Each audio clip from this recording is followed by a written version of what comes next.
Hello, this is Unsung with GameLeap, and today we have yet another exciting video. We're going to be taking a look at the mid-season 5 patch and where supports stand after the changes. There have been a lot of adjustments to both tanks and DPS that have shifted the support meta. So in this video, we'll be going over the patch notes and the tiers that everybody settles into respectively. Our first tier list is going to be a bit longer and geared towards the average silver to gold player, while the second will be focused more on higher levels of play. This isn't a be-all, end-all collection of what is good or what is bad, but what is effective for the sheer amount of time investment and also the ease of use. But before that, if you really want a deep dive into all things Overwatch, GameLeap.com offers some of the finest guides for Overwatch available. If you want to expand your knowledge and unlock the ability to climb rank after rank, then click on the link in the description below to unlock access to guides made by professionals like me. Let's get right into the tier list. Starting off with C tier, we have Lifeweaver. Lifeweaver was buffed pretty hard, and we are actually seeing some higher than previous win rates on him at all levels of play, but his win rate remains at the absolute bottom of the barrel. Don't let this discourage you from playing him, especially with all-in types of tanks such as Winston, but do know that you will have to put in significantly more work than the average player to make him a successful pick. Lifeweaver can actually make for a really good pick in very specific situations, as his kit is strong on maps that have a lot of verticality or narrow chokes. But unfortunately, as most of you know, there is a lot to be desired from Lifeweaver, and picks such as this do not make for a strong hero in Overwatch's meta. This hero requires a lot of time investment to be decent, and even more to be an outright good pick, which is why he is in A tier of his own. Now on to B tier. B tier is for picks that are solid but more situational than most. None of Overwatch support cast is outright bad except for Lifeweaver, so these heroes just need a bit of external help to be of use. External help could mean a higher than average aim requirement, good understanding of movement, or above average game knowledge, or situational picks. Our first pick for this tier is going to be Lucio.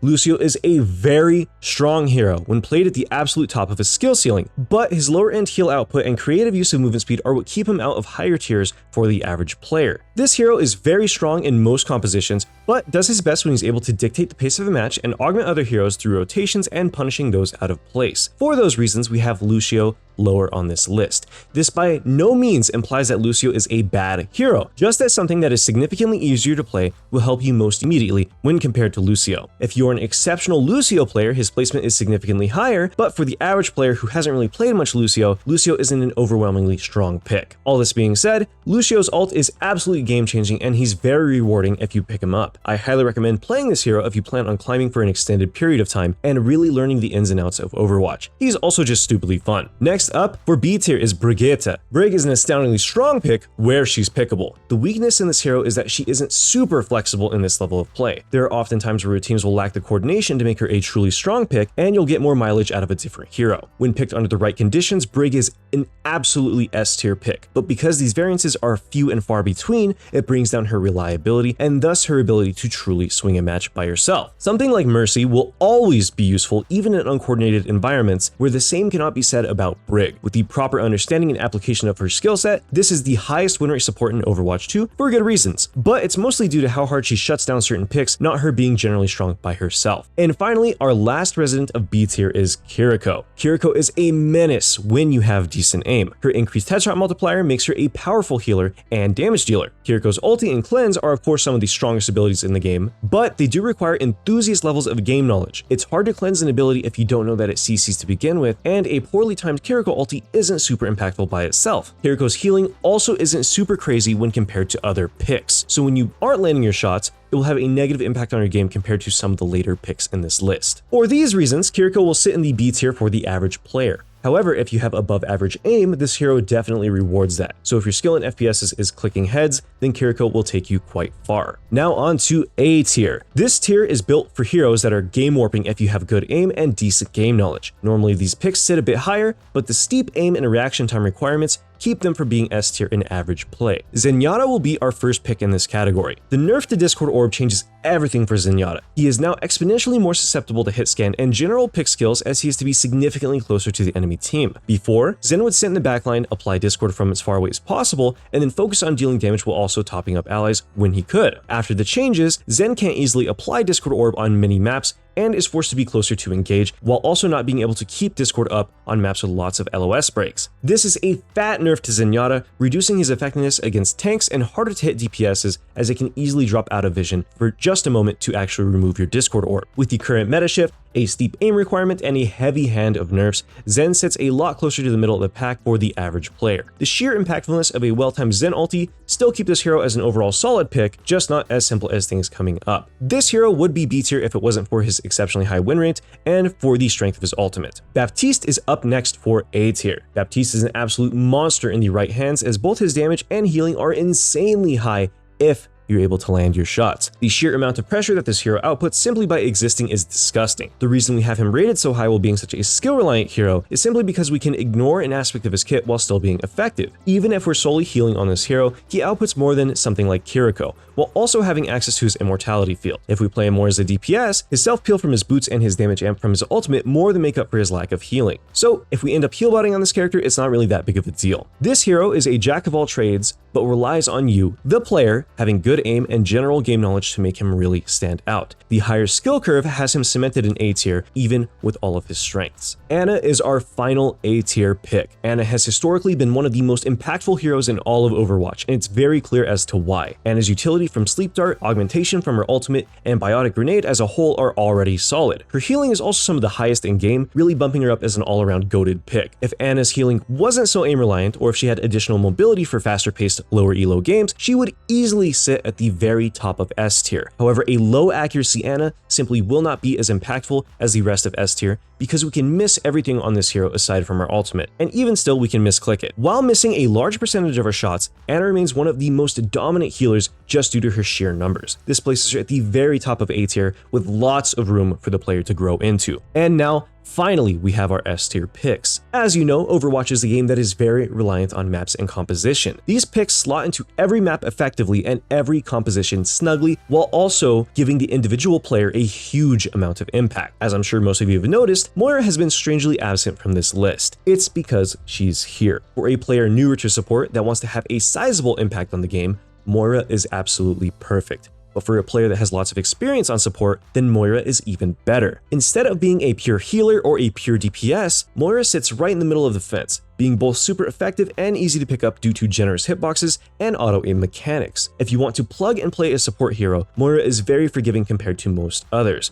While she does have optimal mechanics and playstyles, especially around our DPS and healing form, we can largely ignore this and still have impact. Everybody knows about DPS Moira, and this is exactly why. For climbing, few other supports match the adaptability and solo carry potential that Moira provides in average levels of play, and those that do require godlike aim or positioning. Moira does not, and that is why she is S tier. And now, last but not least, the absolute queen of being effective in every match in average play is Mercy. Mercy is a solid healer with an easy game plan. We stay alive and we heal our teammates. This makes her the most picked or second most picked support in the game for very obvious reasons. Mercy is a lot easier to play compared to something like Ana, while offering similar levels of healing and amplification. The reason that she sits above Ana on this tier list is simply because she will always have a large impact on any game that she is in, regardless of the player's skill. The same cannot be said for Ana, as having a bad day on her is significantly worse than having a bad day on Mercy. If you want an effective and easier to play pick, Mercy is just that, which is why she's at the top of S tier. In an optimal setting, of course, Mercy is outperformed,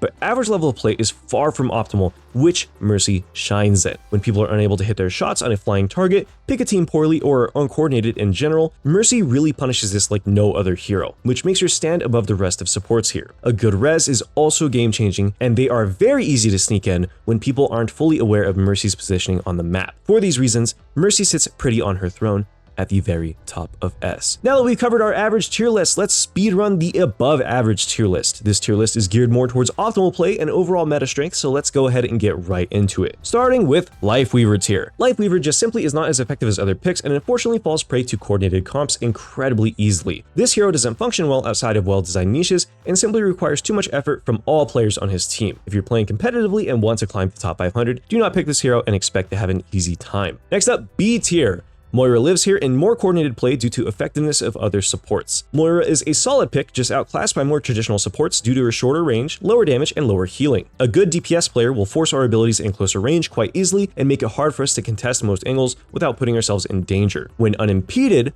Moira is a really strong pick, but at this level of play, mistakes are fewer and far between, making her difficult to pull off. Brig is our next B tier pick. While this hero boasts the highest support win rate and has for a while, she is simply not as pickable. Briggs' pick rate is the lowest in the game for good reason, and unfortunately this doesn't change at the higher levels of play. S tier counter pick, but slightly below average by herself when she doesn't have a good matchup, much like Moira. Now onto A tier. A tier for this list is defined by solid heroes that are more victims to balance changes or composition. Zen is placed in A, or at the very top of B, not because he sucks as a hero, but because other heroes when played optimally do it better. In higher levels of play, we're forced to sit on Transcendence and react to impactful ultimates instead of creating opportunities ourselves. The nerfs to Discord Orb make it significantly harder for Zen to play for space and take control of important in-game objectives such as high ground and small, thin angles. While his win rate remains high, Zen's individual impact on the team remains low unless placed into an optimal environment. For this reason, Zen sits here. Mercy is our next hero in A tier. The limitations of Mercy's kit finally catch up to her here.